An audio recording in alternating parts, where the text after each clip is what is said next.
रुद्रप्रयाग में भारी बारिश से तबाही मची हुई है और करीब 6 से ज्यादा गांव में बारिश से नुकसान हुआ है। देर रात को आई आफत की बारिश में बगड़धार, चमोली और रुमसी इलाकों में सबसे ज्यादा तबाही हुई है। बगड़धार में 3 आवासीय मकान ध्वस्त हो गए, जबकि कई अन्य मकान भी क्षतिग्रस्त हो गए। चमोली गांव में 12 मकानों पर भूधंसाव का खतरा बढ़ता जा रहा है और नींव की मिट्टी और पत्थर बह गए हैं। यही नहीं, पैदल रास्ते और साथ ही मोटर सड़कें कई जगह पर टूट गई हैं। प्रशासन की टीम ने मौके पर पहुंचकर जायजा लिया। हालांकि किसी तरह की जनहानि की खबर अभी तक नहीं है। स्थानीय विधायक आशा नौटियाल ने भी प्रभावित इलाकों का दौरा किया है और तत्काल राहत देने के लिए कहा है।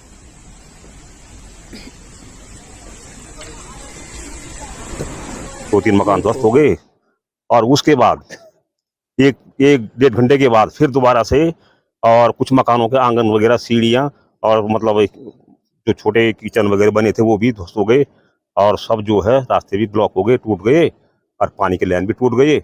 ऐसी बिजली भी नहीं आ रही है।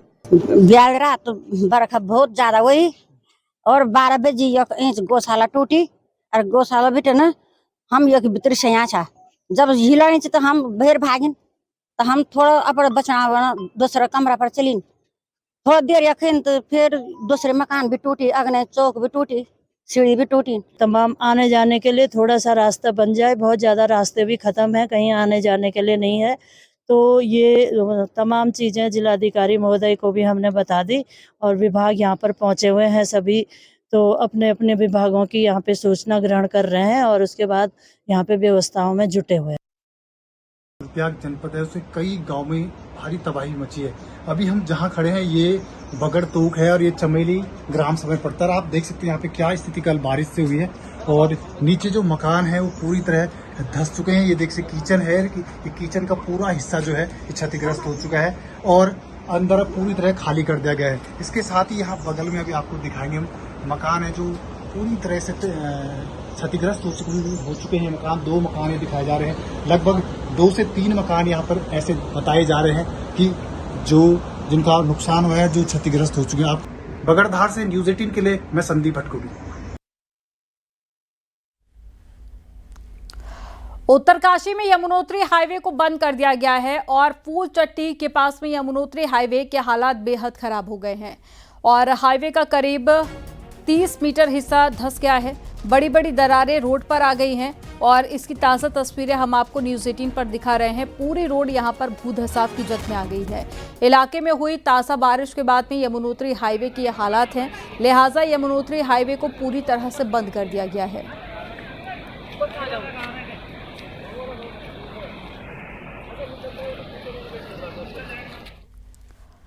और रुद्रप्रयाग में केदारनाथ पैदल मार्ग पर भारी लैंडस्लाइड हुआ है और तेज बारिश से गौरीकुंड के पास में पहाड़ी दरकी है और मलबा आने से रास्ता पूरी तरह से बंद हो गया है। वहीं पुलिस ने श्रद्धालुओं को सुरक्षित जगहों पर रुकने के लिए कहा है।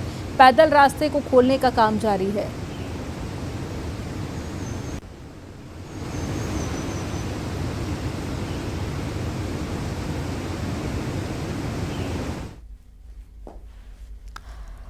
जोशीमठ से आगे विष्णुप्रयाग के पास में अलकनंदा नदी का जलस्तर बढ़ने से विष्णुप्रयाग मंदिर के आसपास के इलाकों में भूस्खलन हुआ है, जिससे कुछ दुकानों को खतरा बना हुआ है। वहीं मंदिर को जोड़ने वाले रास्ते के क्षतिग्रस्त होने की संभावना भी बढ़ गई है। स्थानीय लोगों का कहना है कि अचानक नदियों का जलस्तर बढ़ने से तेजी के साथ में कटाव हो रहा है।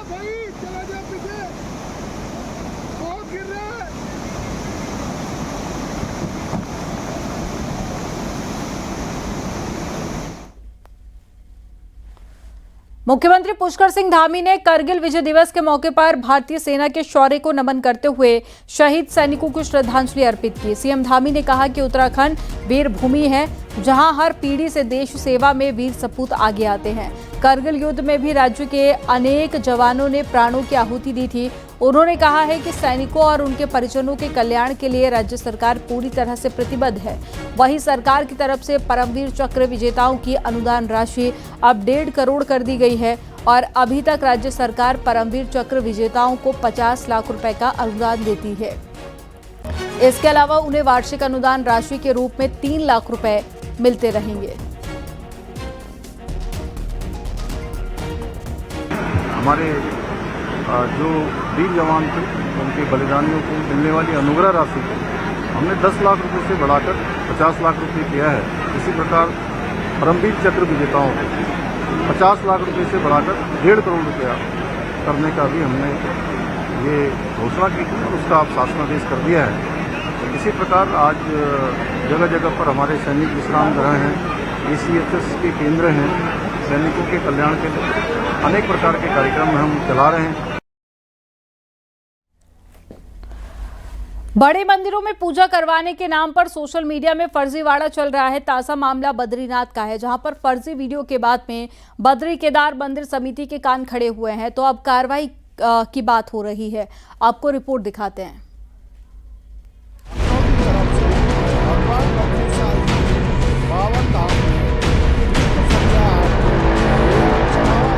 ये वीडियो लाइव गुरु मंदिर पूजा का है, जिसमें दिख रहा पंडित बद्रीनाथ में ऑनलाइन पूजा की बात कह रहा है, यानी आप पैसा भेजिए और आपके नाम से पूजा भी होगी।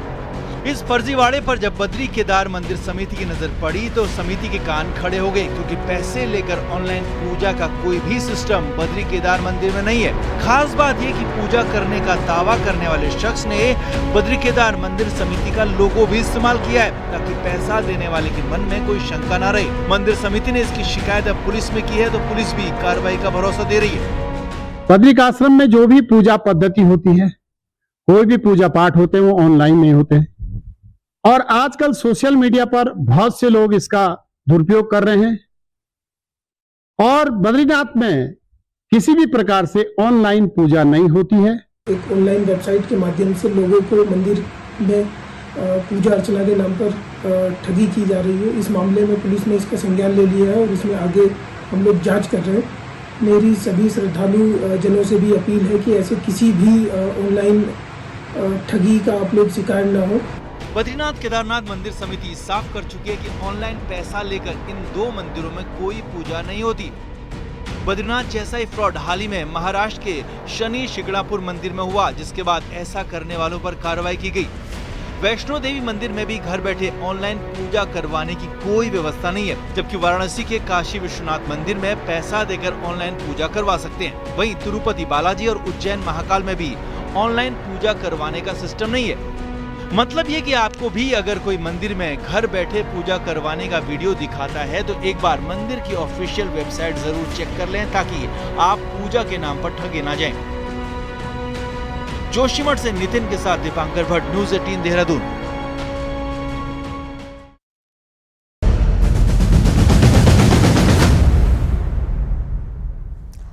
और बात करेंगे पंचायत चुनाव की, तो उत्तराखंड पंचायत चुनाव के लिए आज प्रचार थम गया है। शाम 5 बजे तक ही प्रचार का समय था और अब प्रचार का शोर थम गया है। दूसरे दौर के लिए 28 जुलाई सोमवार को वोटिंग होनी है। आखिरी दिन चुनाव प्रचार के लिए उम्मीदवारों ने पूरी ताकत झोंक दी है। घर घर जाकर लोगों से वोटों की अपील की गई। साथ ही आखिरी दिन बड़े बड़े रोड शो और रैलियां भी देखने को मिली। 28 जुलाई को दूसरे चरण की वोटिंग होगी, तो 31 जुलाई को एक साथ दोनों चरणों की मतगणना होनी है और इससे पहले 24 जुलाई को पहले चरण की वोटिंग हुई थी।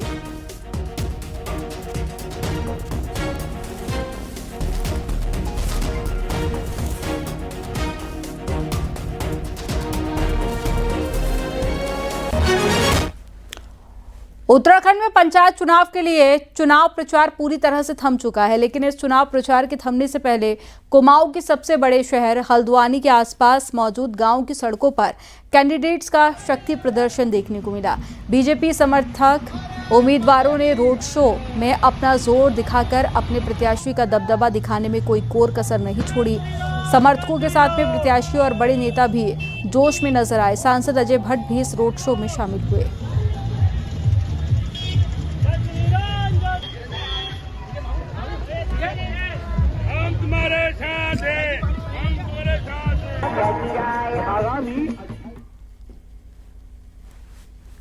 दूसरे चरण के प्रचार के आखिरी दिन नैनीताल में कांग्रेस समर्थित उम्मीदवारों ने भी शक्ति प्रदर्शन किया।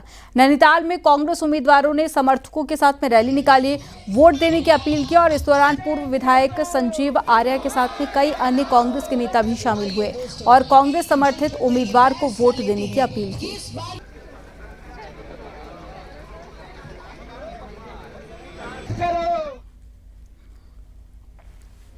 28 जुलाई को पंचायत चुनाव में दूसरे चरण का मतदान होगा। चंपावत में पंचायत चुनावों के लिए दुर्गम मतदान केंद्रों के लिए पोलिंग पार्टियां रवाना होने लगी हैं। चंपावत और बाराकोट ब्लॉक के लिए कुल 13 पोलिंग पार्टियां रवाना हो गई हैं। बाकी पोलिंग पार्टियां रविवार को रवाना होंगी। तो वहीं मतगणना को लेकर भी पहली ट्रेनिंग मौजूद 225 अधिकारियों को दी गई है। इस दौरान मतगणना की सभी बारीकियों के बारे में बताया गया है।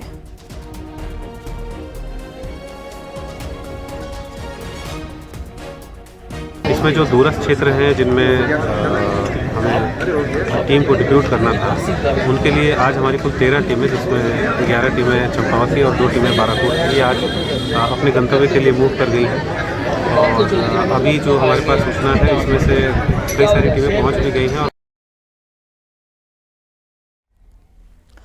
कांग्रेस नेता प्रदीप टमटा अल्मोड़ा के दौरे पर हैं और प्रदीप टमटा ने जिला पंचायत अध्यक्षों के आरक्षण तय नहीं होने पर कई सवाल उठाए हैं। टमटा ने कहा है कि एक चरण का चुनाव पूरा हो गया है और दूसरे चरण के लिए भी मतदान होने वाला है। उन्होंने कहा कि हैरानी की बात तो यह है कि 12 जिला पंचायत अध्यक्षों का आरक्षण सरकार तय नहीं कर पाई। उन्होंने सवाल किया कि क्या चुनाव नतीजों के बाद सरकार आरक्षण तय करेगी।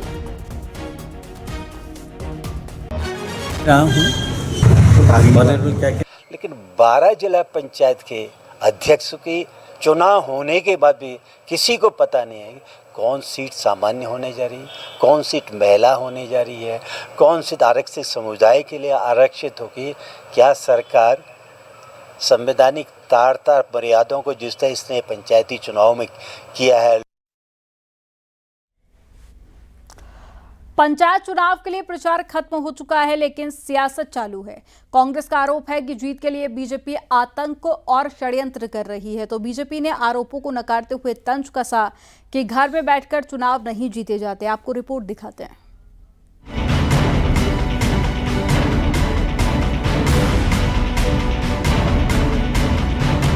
पंचायत चुनाव के लिए दूसरे फेज की वोटिंग सोमवार को होगी, पर दूसरे दौर का प्रचार खत्म होने के साथ बीजेपी और कांग्रेस में सियासी तकरार शुरू हो गई है।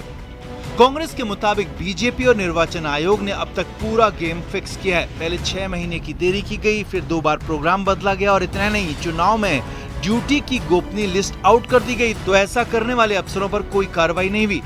कांग्रेस प्रदेश अध्यक्ष करण महारा के मुताबिक बिहार में चुनाव हो या उत्तराखंड का पंचायत चुनाव, बीजेपी जीतने के लिए आतंक और षड्यंत्र का सहारा ले रही है। महाराष्ट्र के चुनाव हो, चाहे वो अभी बिहार में चल रही घटनाओं को देखकर जो दिखाई दे रहा है, वहीं उत्तराखंड में भारतीय जनता पार्टी की सरकार ने और यहाँ के चुनाव कमीशन ने जिस तरीके से काम किया है, वो पंचायत चुनावों में लोकतंत्र को खत्म करने की ओर को एक बढ़ता हुआ कदम दिखाई देता है। आतंक और षड्यंत्र के आरोपों को बीजेपी ने कांग्रेस की बौखलाहट बताया। बीजेपी प्रदेश अध्यक्ष महेंद्र भट्ट के मुताबिक जिस पार्टी को चुनाव लड़वाने को उम्मीदवार नहीं मिले, जिसके नेता घरों में बैठे रहे, वो हमसे मुकाबला नहीं कर सकते और घर में बैठकर चुनाव नहीं जीते जाते। स्थिति है, इसलिए घर बैठे हुए हैं सब लोग, कोई किसी को स्वीकार करने की स्थिति में नहीं है। और भारतीय जनता पार्टी के कार्यकर्ता, हमारे एक मंत्री, हमारे विधायक अपने क्षेत्र के अंदर भारतीय जनता पार्टी के परचम फहराने के लिए वो लगातार। हकीकत यही है कि कांग्रेस के बड़े नेता पंचायत चुनाव में प्रदेश में दौड़ते भागते नहीं दिखाई दिए।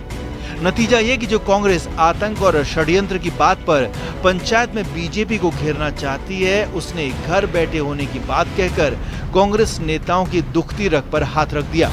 दीपांकर भट्ट, न्यूज़ 18 देहरादून।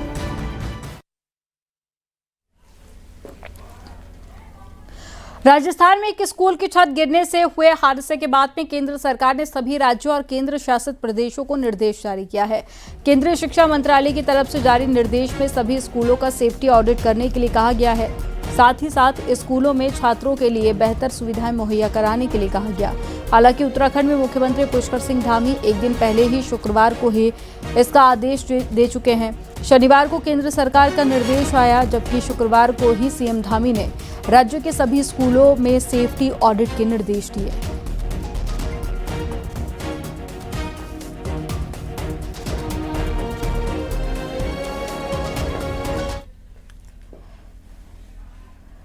राजस्थान में स्कूल की छत गिरने के बाद में उत्तराखंड सरकार पहले ही अलर्ट मोड पर है। सीएम धामी ने शुक्रवार को ही सभी स्कूलों के सुरक्षा ऑडिट के निर्देश दिए हैं। राज्य में करीब 1100 से ज्यादा स्कूल ऐसे हैं जो कि संवेदनशील कैटेगरी में हैं। इन स्कूलों की फाइल शिक्षा विभाग में कई सालों से अटकी हुई है। शिक्षा विभाग भी कैटेगरी के हिसाब से लिस्ट बना रहा है। अब सीएम के आदेश के बाद में उम्मीद जगी है कि जर्जर स्कूल बिल्डिंगों के हालात में सुधार होगा।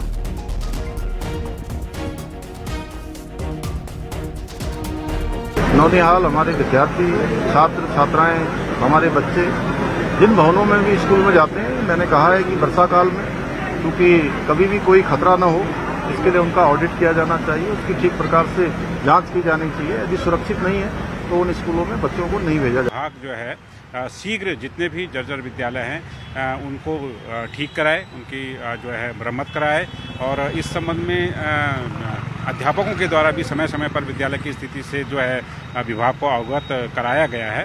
तो आप माननीय मुख्यमंत्री जी ने इस संबंध का इसका संज्ञान लिया है, तो हमें उम्मीद है कि जो जर्जर विद्यालय हैं उनकी स्थिति ठीक हो पाएगी। हल्द्वानी मेन बाजार के दुकानदार सुधरने को तैयार नहीं है। यहां पर दुकानदार सड़क पर अतिक्रमण कर अपना सामान बेचने से बाज नहीं आ रहे। शनिवार को इसी अतिक्रमण के खिलाफ एक बार फिर से प्रशासन और नगर निगम टीम की कार्रवाई देखने को मिली है। टीम ने फुटपाथ और साथ ही सड़क पर फैले सामान को जब्त कर लिया।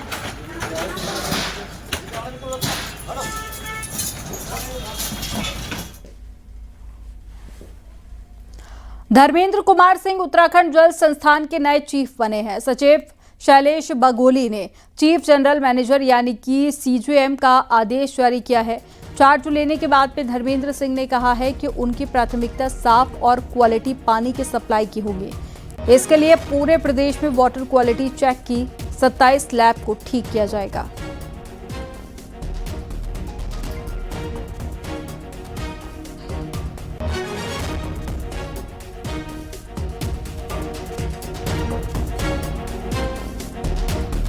की 27 लैब जो NABL हैं, NABL एक्रेडिटेड हैं और एक स्टेट लेवल की लैब है, तो उसमें हम उसको बहुत ही संवेदनशीलता के साथ में और बहुत प्रॉम्प्ट रिएक्शन हमारे अभियंताओं का हो। अगर कहीं भी ऐसा कुछ पाया जाता है, कंटामिनेशन की कोई समस्या पाई जाती है, उस पर हम विशेष ध्यान दे रहे हैं। चलिए आप देखते हैं पहाड़ टॉप 10। चमोली में छिनका के पास में बद्रीनाथ हाईवे पर कार और बाइक के आमने सामने टक्कर में बाइक सवार गंभीर रूप से घायल हो गया। चमोली में कर्णप्रयाग ब्लॉक के जिला पंचायत सदस्य उम्मीदवार शिखा पुंडीर की तबीयत खराब होने के बाद में श्रीनगर अस्पताल में भर्ती किया गया। विकासनगर में चुनाव प्रचार के आखिरी दिन कुछ समर्थक ट्रैफिक नियमों को तोड़कर सड़कों पर जुलूस निकालते हुए दिखे। रामनगर के नारायणपुर मूलिया पसई में नकाबपोश बदमाशों ने घर में लाखों की लूट को अंजाम दिया और घर के मालिक को गंभीर रूप से घायल कर दिया।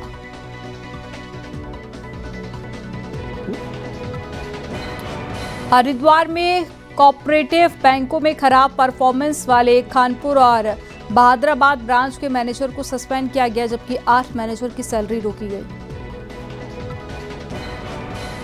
हरिद्वार में कमर्शियल गाड़ियों के फिटनेस सेंटर पर ARTO ने छापेमारी की है और मानकों की अनदेखी पर नाराजगी जताई है। कैलाश मानसरोवर यात्रा पर गया तीसरा दल लिपुलेख दर्रा पार कर भारत लौट आया है। देहरादून के सहसपुर में पुलिस ने 6 पेटी अवैध शराब के साथ में तस्कर को गिरफ्तार किया। कॉर्बेट टाइगर रिजर्व के कालागढ़ रेंज में एक नर हाथी का शव मिला है। हाथी की मौत प्राकृतिक मानी जा रही है। हरिद्वार में जल संस्थान सीवर लाइन शाखा के कर्मचारी सुरक्षा की मांगों को लेकर 3 दिन से धरने पर हैं।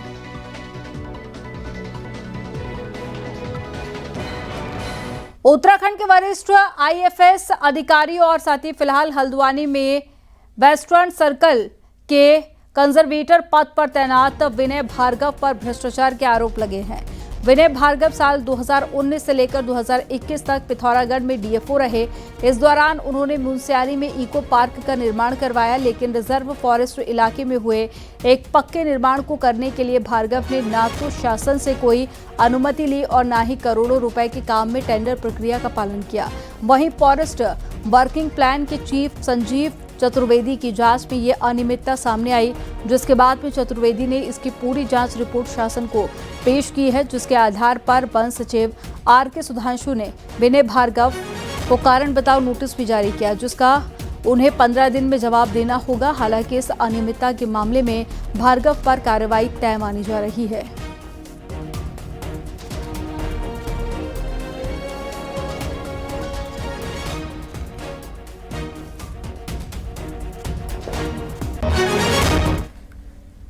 नैनीताल में कई सड़कों पर बाइकें बैन हो जाएंगी। स्थानीय लोगों की शिकायत के बाद में नैनीताल जिला प्रशासन, पालिका और लोक निर्माण विभाग की बैठक में मोहर लगी है। सनवाल स्कूल वाली सड़क के साथ में CRST मार्ग मस्जिद चौराहे से आयरपटा सड़क को बाइक और टैक्सी बाइक के लिए बैन कर दिया जाएगा। इन सभी सड़कों को सिर्फ पैदल चलने के लिए इस्तेमाल किया जाएगा। नैनीताल ADM विवेक राय ने बताया कि सभी सड़कें तीव्र ढलान वाली हैं, लिहाजा कई बार हादसों की शिकायतें भी मिली हैं। ऐसे में जल्द ही इन सड़कों पर बाइक बैन कर दी जाएंगी।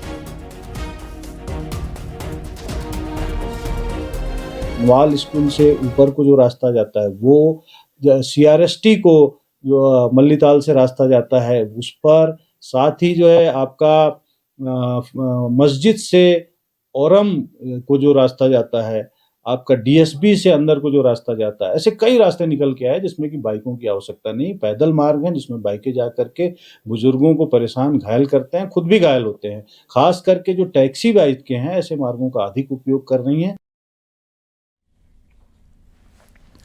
देहरादून पुलिस ने धर्मांतरण गैंग पर सबसे बड़ी कार्रवाई की है और अंतर्राष्ट्रीय सिंडिकेट का खुलासा किया है।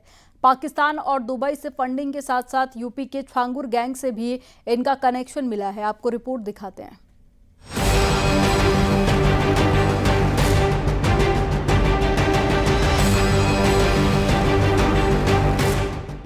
ऑपरेशन कालनेमी के तहत देहरादून पुलिस की एक बड़ी कार्रवाई सामने आई है। 2 लड़कियों की शिकायत से खुला एक ऐसा जाल जो सिर्फ उत्तराखंड तक सीमित नहीं था, बल्कि पाकिस्तान, दुबई, दिल्ली, मुजफ्फरनगर और गोवा तक फैला था।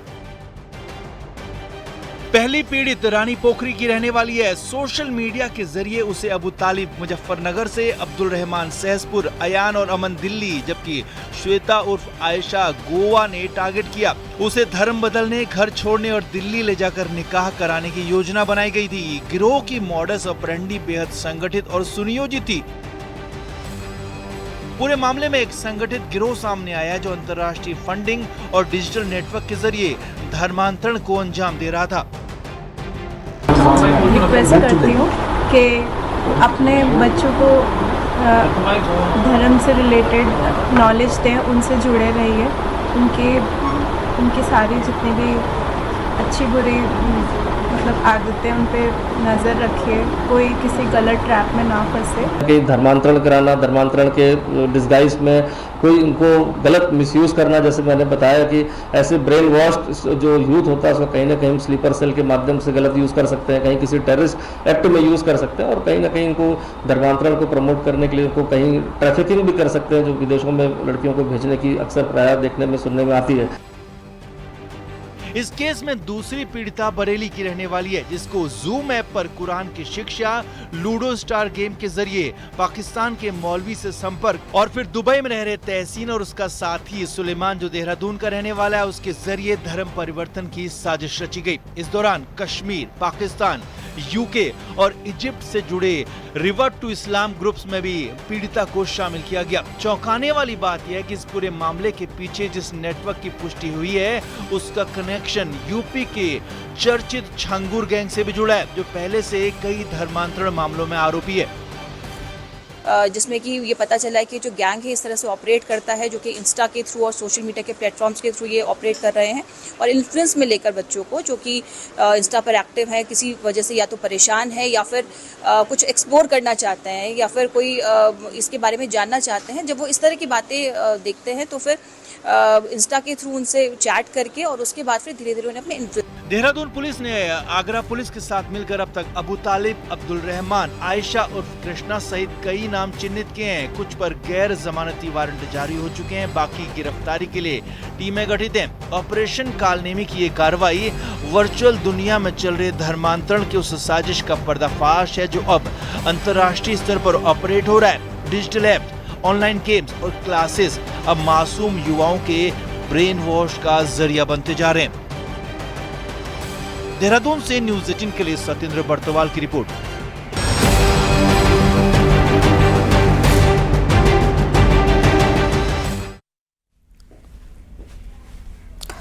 यहां रुकेंगे एक छोटे से ब्रेक के लिए। आप देखते रहिए न्यूज़ 18।